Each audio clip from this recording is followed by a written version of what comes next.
Vroom vroom, everybody. Welcome to a special mini episode of the LocoCast, giving my impressions after a first few hours with Forza Motorsport. Yes, the new one. It officially comes out on Tuesday, I want to say, the 10th. The 10th.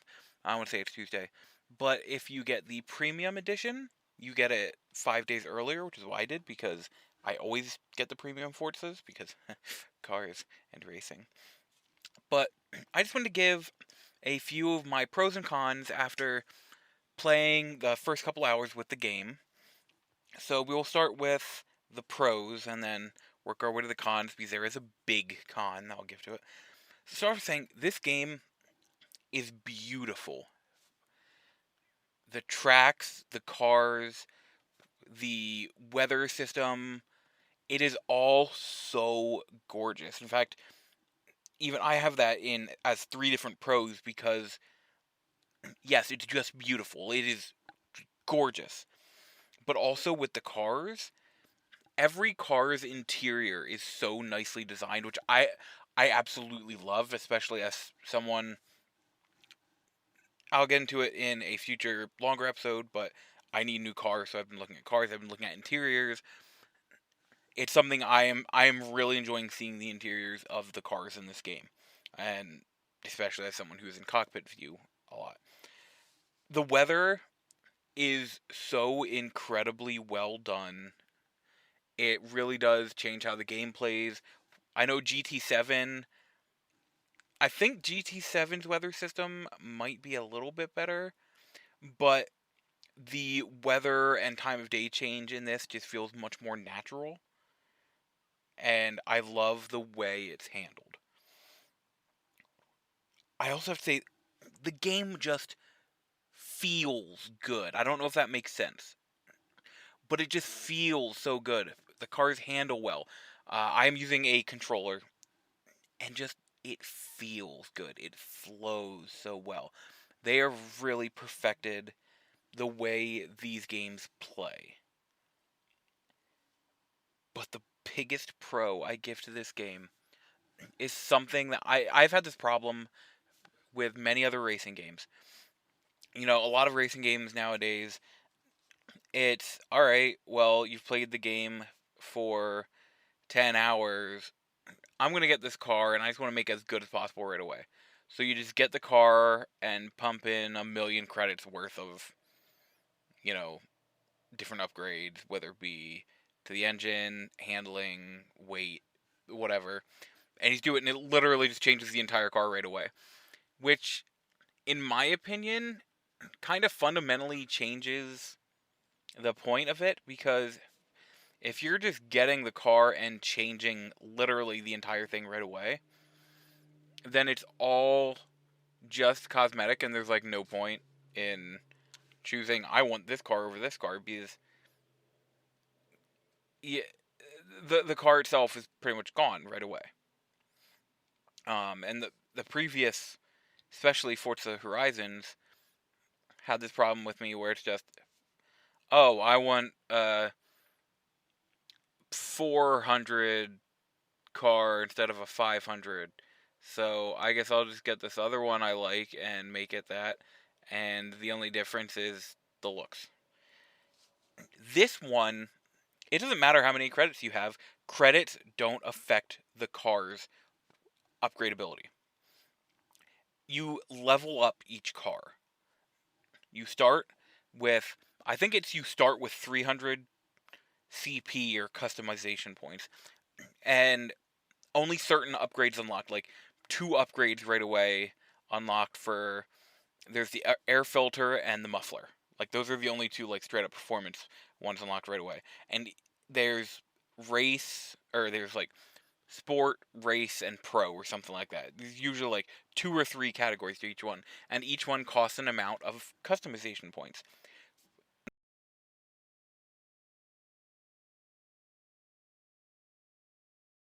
And roughly every level, it unlocks a new upgrade or two.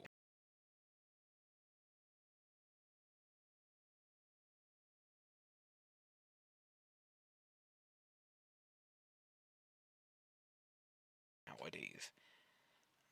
And it's just something I absolutely love about this game. I've used the Subaru BRZ and really spent time driving it. And I've noticed, oh, it's going faster around this kind of corner now. Or, oh, I notice I'm picking up speed on straightaways. I've noticed the car changing, the car evolving as I drive it. I absolutely love that. I know some people will not like it. It's just like, well, I want to, I've played 40 hours. I just want to get a Mustang and power it up all the way right away. Like, I get that. But also, that has ruined games for me because the games have stopped making you need to get to that point. And that's what I love about this one. This one's about feel the car, learn the car. I absolutely love it. Like, I cannot stress enough how much I absolutely adore the progression system they put into this game. Now, the cons. The first one I will say is car selection. And I say that because I feel like there are so many cars that are not in this game that should be. And granted, I know it's like the way they're doing it, they're going to keep adding cars. It has 500 to start with. 500 is a good number. But also, as somebody who likes a lot less high-end cars and a lot more lower-end cars, like stuff like Subaru BRZs, WRX STIs, the base Ford Mustang GTs, um, different stuff like this. These are the cars I enjoy. Why is the Toyota 86? This is the first game I can think of, first racing game I can think of in a while, where there's no Toyota 86 or GR 86. And just, I hope that gets fixed. But they have two Subaru BRZs. Now, part of me can understand it because I know for a while Toyotas weren't in racing games. There was this thing going on with them, and eventually they started doing it again. And I don't know if maybe this has something to do with that, but come on, man. One of my absolute favorite cars is not in this game when this is like the only racing game it's not in. Why? I'm hoping they change it. I'm hoping they put it in, but I don't know. But this comes to my biggest two problems. And the biggest one being you have to be online to do anything. The only thing you can do when you're offline is a solo race. Just like a custom race. I think free race it's called. But you can't even look at what cars you own. You can't play career mode. You can't look at what cars you own. And if you do free race, you can't use any of your cars. You can only use cars that like are in the game that are just there. Like you have to rent the car. You can't level up cars. You can't do anything. You can't tune cars at all. Nothing. Everything. To do anything, you have to be online. Now, this comes into my other problem, and I don't know if this was just a situation thing or if this is a common thing. So, at my work, I needed to have my phone on a mobile hotspot with my Xbox connected to that in order for me to be able to play anything. Well, in the break room, my phone does not get the best, uh, what's the word I'm looking for? The best service, the best signal, reception. There are three words I was looking for. It doesn't. So, I don't know what was going on, but I was in this one tour on the fourth race out of 5 races, and I finished the race. The game saved. I'm like, all right, cool. Break is over. Quit out of the game. Come back in later. It saved the car leveling and progression, but it said I never did the race.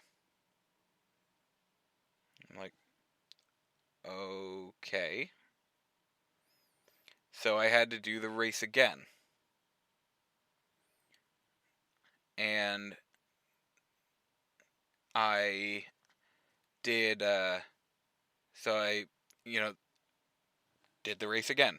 And again, I had, because of timing on my brakes and that, I had to leave after doing that race. Again, it said saved, and I even like got in and started the next race, practice for the next race, advancing it far enough, and quit out and I said saved. I'm like, all right, cool. I come back in today.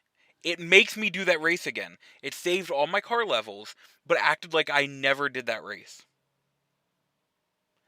Why? I had to do the race. This was like the 4th time I've done this race. So what I did is I did the race, and I did the next race to finish out the tour, and I tried to start the next tour, but the game couldn't, was having trouble connecting to the server, so I couldn't start any other tours, which again comes back to, why does this game need to be always online? It's single player career mode. This doesn't need to be a thing. And it wasn't even like one of the special weekly events that. No, this is the tours in the game. This my problem. My biggest and only problem with this game is you can't do anything if you're not connected to the internet. I brought it into work to play on my breaks. I can't connect to the internet here, but I brought it into play to do the single player career mode, and I couldn't really do that. And even doing the free races when you're not logged in, you can't get trophies. I did a trophy for complete a lap on this certain track at sunset. It didn't unlock.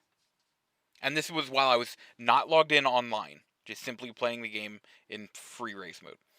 And then I did a race where it was complete a race at this certain track using this certain car.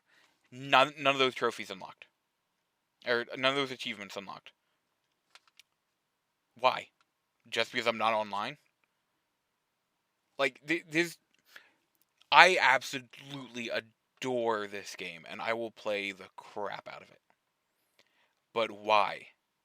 Why does it have to be online? The answer is it doesn't. There are so many things in here. Why can't I look at what cars I have in my garage? Why do I have to be online to look at what cars I have in my garage? I'm guessing it's because there's no actual console side save file. It's all on a cloud save, and that's it. Why? I don't get it. I don't get it.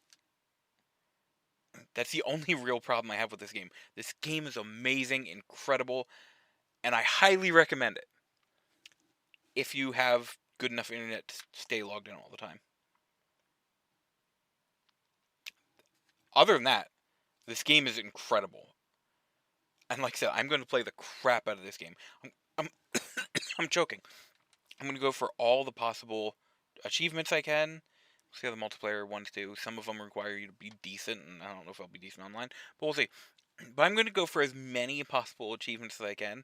I love this game. The only real problem I have is that always online thing. And hopefully that save file thing is just because I had a rough connection. I don't know. That's weird. But I just do that race so much. I mean, it was fine because it leveled up my car a lot. I think it's almost level 30 now. But it was just annoying because I was just doing the same race on the same track over and over and over again. But other than that, like I said, I adore this game. I recommend it. I'm going to play the crap out of it. It officially comes out in a couple days. And if you are a racing fan, if you are a car fan in general, this is definitely a game for you. Thanks for hanging out with me as I give these impressions, and I cannot wait to play more, and I cannot wait to record a new, long, normal episode very, very soon. Until next time, good night, listener. Good night.